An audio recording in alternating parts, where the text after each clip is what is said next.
A big investment announced today to transform parts of downtown Rochester. This is a new era. This is a new beginning. And I'm really excited because, you know, my heart's in this community.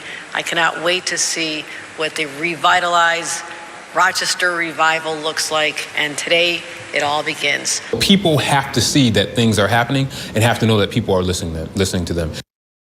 The state is investing $10 million to revitalize a once bustling part of downtown.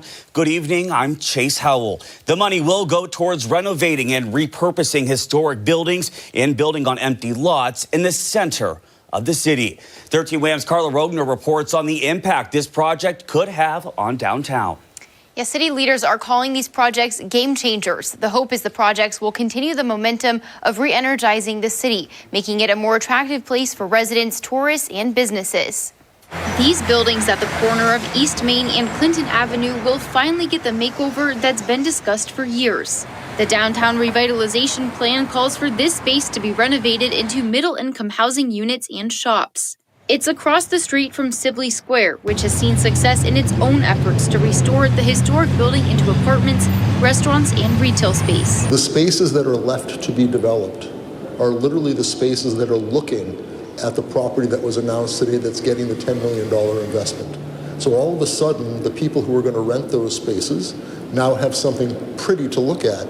Sibley's Director of Commercial Development, Ken Green, is excited to see the momentum of re-energizing the city continue with these 5 new projects. Retail space, hotels, open park-like settings, all of those things have been included in the things that were announced today, and those are all of the things that downtown Rochester needs in Center City.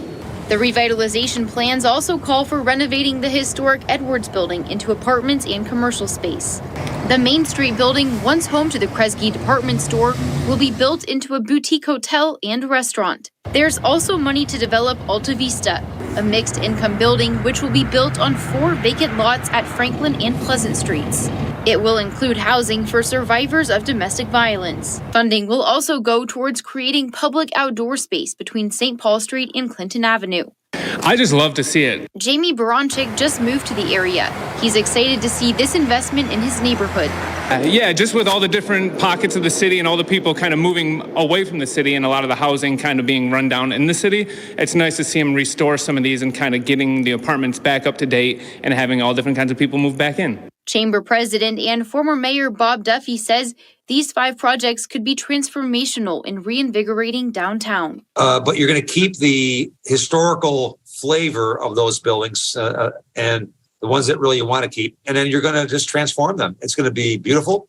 It's going to be attractive. It's going to attract people walking downtown and being downtown.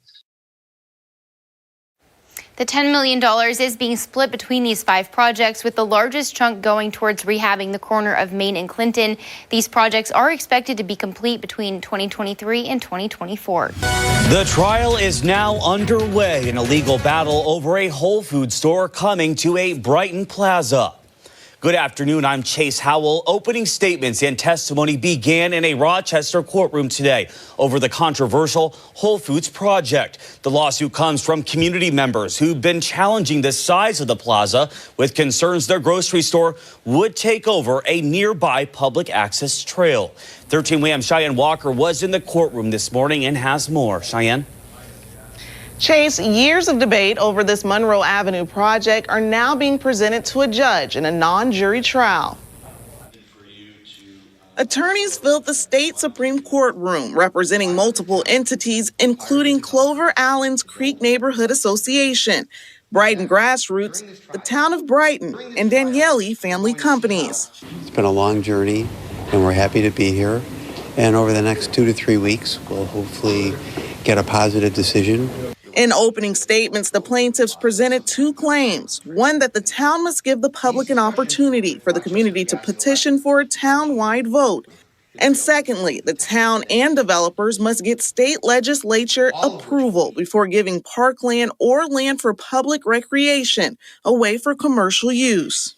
We're asking for a verdict that would require the town to seek and receive permission from the state legislature to either alienate or allow a private developer to substantially intrude upon the trail easements. The attorney for the town of Brighton said the space has always been designated for commercial use and that a formal trail never existed until the Whole Foods Plaza project was approved.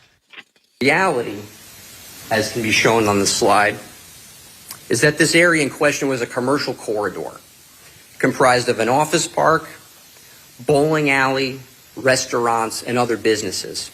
The town, through the Whole Foods Plaza project, approved the construction of a significant and valuable trail amenity for the public at no cost to the taxpayers of the town of Brighton. In his remarks, attorney for Daniele Family Companies Warren Rosenbaum stated that all the parties, including the town, for years acted as if the disputed land was not in fact parkland.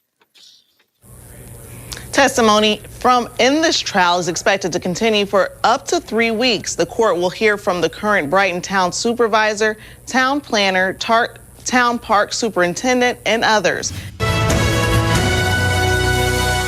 New details tonight about the investigation and subsequent arrest of an employee at Monroe County's Children's Detention Center. There was an incident at the detention center that rose to the level of, violated the CDC policy there, and in our view, violated the law as well.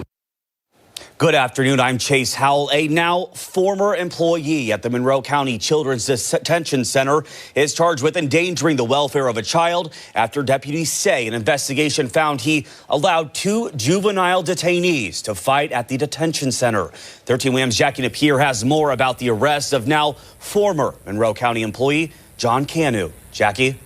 Cano is accused of allowing 2 juveniles to engage in slap boxing inside a bathroom at the Children's Detention Center. That's a type of sparring in which individuals use open-handed strikes to hit each other. The Monroe County Sheriff's Office says Cano was also seen on camera striking a juvenile in the face as the person was leaving the bathroom. The day before Thanksgiving, Monroe County Children's Detention Center senior staff members were made aware of an apparent violation of the center's rules. After an investigation by the Monroe County Sheriff's Office, center employee John Canu was arrested and then terminated from employment with the county. We didn't just fire this employee, we're pressing charges and made sure that there was criminal charges as well, because this was a violation, certainly of our rules at the Children's Detention Center, but it's also a violation of the law. Canu was charged with a misdemeanor, endangering the welfare of a child. He was issued an appearance ticket. 10 days after his arrest, the county provided 13 WHAM a statement about the investigation and Canu's termination. Why the delay in publicizing this information? It's under investigation, and we want to make sure that we get to the bottom of that, because we're not going to tolerate this. We want to make sure we get to the bottom of it, make sure it really was an isolated incident as we think it was, and so that we can put all the information out to the public that's correct. The matter is currently being investigated by the New York State Justice Center for the Protection of People with Special Needs. They're an arm of New York State government that comes in and investigates when an incident happens that involves children or people with special needs. Although the center's name includes the term special needs, a spokesperson for Monroe County clarifies the youths involved in the alleged incident are not individuals with special needs. County Executive Bello tells me the children involved were not hurt. John Canu is scheduled to be arraigned in Rushtown Court on December 12th.